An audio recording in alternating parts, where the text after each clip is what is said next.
یہ جو بنگلہ ہمارا وقت آ رہا ہے یہ بہت امپورٹنٹ ہے، کیونکہ الیکشنز اب ہونے ہیں، ساری چیزیں الیکشنز کی طرف جا رہی ہیں، اور ایک دفعہ جب الیکشن ہو گیا اس کا اپنا مومنٹم ہے۔ جب ایک قوم کسی کے ساتھ کھڑی ہو جاتی ہے نا، ایک دفعہ یہ یاد رکھیں، وہ انگریزی میں ایک محاورہ ہے کہ نو آرمی اور force can destroy an idea whose time has come۔ اس وقت یہ جو انصاف کا ہمارا آئیڈیا اور آزادی کا، حقیقی آزادی کا، یہ لوگوں تک پہنچو،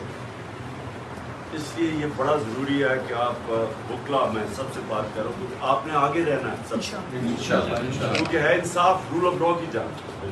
رول آف لا کو ڈیفینڈ کرتے ہیں وکلا، اور یہ لڑی جائے گی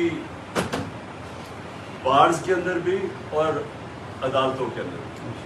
اور ماشاءاللہ ہمارے میں آج خاص طور پہ آئی ایل ایف کے، جس طرح ہمارے آئی ایل ایف کے لوگوں نے مقابلہ کیا، مشکل ترین وقت آئی ایل ایف کے لیے تعلیم زبردست کیا، لوگوں کو نکالا ہے، جن لوگوں کو انہوں نے پکڑا اور جنہوں نے جیلوں میں ڈالا، اور ہمارے کارکنوں کو، تو آئی ایل ایف کو تو میں خاص آج خراج تحسین پیش کرتا ہوں۔ لیکن یہ جو اگلا آپ کے 3-4 ہفتے ہیں یہ بہت امپورٹنٹ ہے الیکشن سے پہلے، تو اس میں آپ کو سب کو الرٹ رہنا چاہیے، عدالتوں کے اندر بھرپور طریقے سے، آسن تم ساروں نے تم پہنچے ہوتے سب نے شرکت کرنی ہے۔ یہ جو اب کل سے شروع ہوگی ہماری گیم، اور پھر 12 کو بہت امپورٹنٹ دن ہے۔ 12 کو ایک آپ کو پتہ ہے کہ ایک بڑی تیزی سے ٹرائل چلائی جا رہی ہے، جس میں فیئر ٹرائل نہیں مل رہی ہے، توشہ خانہ میں، اس میں ساروں نے شرکت کرنی ہے، بڑا امپورٹنٹ